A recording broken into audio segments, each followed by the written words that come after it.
What's going on, everybody? Tech here, coming back at you with another video. In this video, I'm going to be giving you some tips and tricks for the Cricut Ovation 3 to help you get more familiar with the device. Now before we go any further, as always, I do want to remind you to hit that subscribe button, and if you want to learn more about this phone, I will be linking to several other videos about it in the description, as well as some information about pricing, availability, and some of my favorite smartphone accessories. But with that being said, let's get into it. So the first thing I want to show you is how to use dark mode. Now there are two different ways to do this. The first way is through your settings menu. So what I'm going to do is swipe up like this. This is going to take you to what's called your app drawer, which is basically going to show you all the apps on your phone. So for me, settings is right here, and you can also put this on your home screen by pressing and holding like this, and dragging it wherever you want. And just so you know, another way you can get to your settings is by swiping down like this. One more time. And settings is going to be right here. So once you're in the settings menu, go to display. And from this menu, as you can see, dark theme is right here, toggle it on.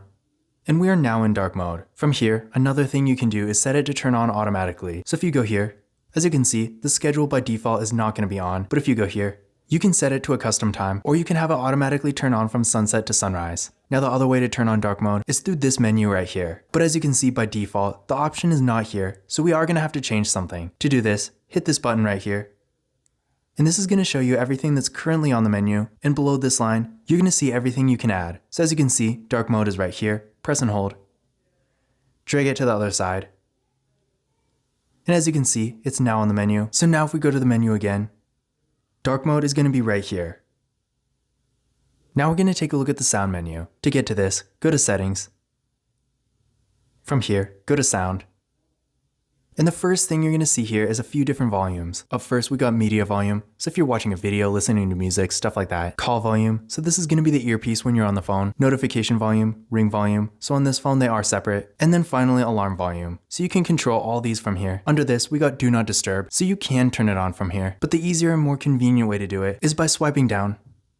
And do not disturb is right here. Under that, we got the ringtone. So it does have a default. But if we go here, you can choose from any of the presets or add your own. Then we got vibrate for calls, so by default, when your ringtone is on, it's not going to vibrate, but if you want it to make sound and vibrate, you can go here, and you got a couple different options.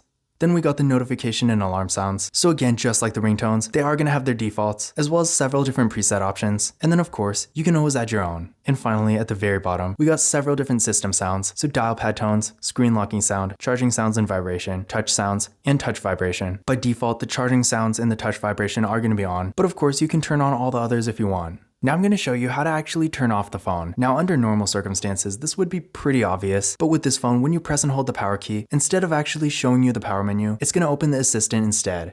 So as you can see right here. So I'm going to show you two different ways to turn it off. So for the first way, if you actually use the assistant and you don't want to change any settings, what you can do is swipe down twice. So 1, 2, hit the power icon right here.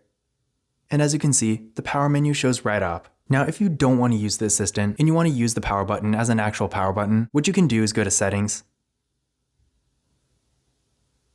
From here, go to system. From this menu, go to gestures. Go to press and hold power button.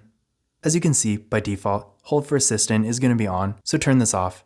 And now whenever you press and hold the power key, it's going to pull up the power menu instead. And actually, a third way I kind of forgot about is if you press the power key and the volume up key like this, this is also going to pull up the power menu.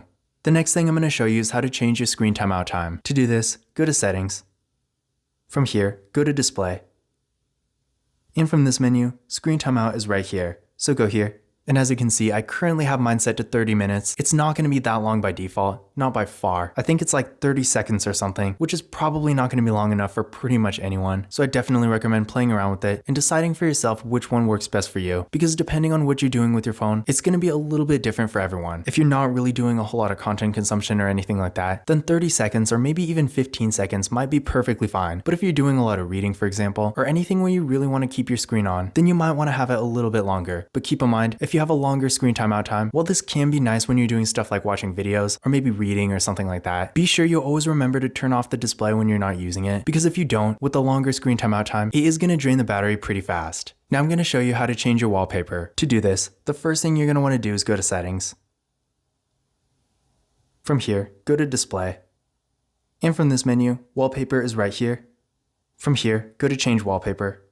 And from here, you can choose between a bunch of different preset wallpapers or your own photos. So I'm going to go here, and here, It's going to give you a preview of both the home screen and the lock screen. When everything looks good, hit the check mark.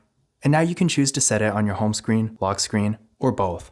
Now that was easy enough, but I'm going to show you a faster way to change your wallpaper and customize some other home settings as well. So what you're going to want to do is press and hold your finger on any blank spot on your home screen, so like this. And as you can see, this menu is going to show up. From here, you can change your wallpaper, add and remove widgets, and access some other home screen settings. The next thing I'm going to show you is how to change your system navigation. Now, as you've probably noticed, the navigation bar is going to have the typical Android buttons. Even in this day and age, most Android phones are going to have something similar, but I'm going to show you how you can customize this. So what you're going to want to do is go to Settings. From here, go to System. From here, go to Gestures, and go to where it says System Navigation. So again, by default, we are going to be on button navigation, but if you want, you can change it to what's called gesture navigation. When you're in gesture navigation, instead of buttons, you're going to get this one line right here. And in case you're new to this, let me show you how it works. To go home, swipe up like this. To go to your recent apps, drag your finger partially up. And to go back, swipe from the side. So definitely easy to use once you get the hang of it, and it's perfect for those of you who want your display to look a little bit more minimalistic. The next thing I'm going to show you is how to change your screen lock. Now by default, the standard screen lock for this phone, and pretty much any phone for that matter, is going to be a pin. So as you can see right here, and I also have my fingerprint scanner on. So I'm going to show you how to set all this up. So what you're going to do is go to Settings. From here, go to Security. From the Security menu, go to Screen Lock. Enter your current PIN. And now as you can see, you can choose between None, Swipe, Pattern, PIN, and Password. None and Swipe are really basically no security at all. Pattern is pretty cool, but not really that secure. PIN, again, is pretty much the standard for any phone. And if you want really high security, you can always do Password. Then from here, if you go back to the main security menu, under the screen lock, as you can see, you can set up the fingerprint scanner and the face unlock.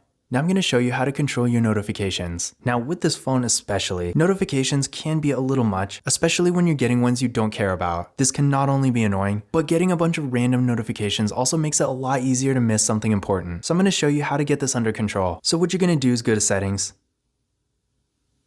From here, go to Notifications, and from this menu, go to App Settings. This menu is going to show you pretty much all the apps that have sent you notifications, but if your phone is really new, you might not have a whole lot in here. So if you want to see every app you have, go to the drop-down right here, select All Apps, and as you can see, it's now going to show you all the apps on your phone. And from here, if there are notifications you don't want, you can simply toggle them off. Now the last thing I'm going to show you is how to take a screenshot. Now there are two different ways to do this. The main way is by pressing the power key and the volume down key at the same time. And keep in mind, you don't actually have to hold these buttons, just press them once like this. And there we go, this is going to show up. You can edit it, save it, whatever you want to do. And if you're doing something on an app, the other thing you can do is go to your recent apps, hover over the app you want to take a screenshot of, and hit the screenshot button right here.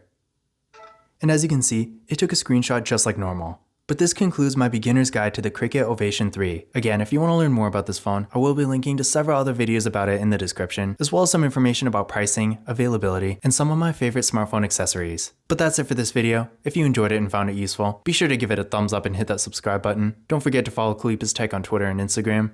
And as always, I will see you in the next video.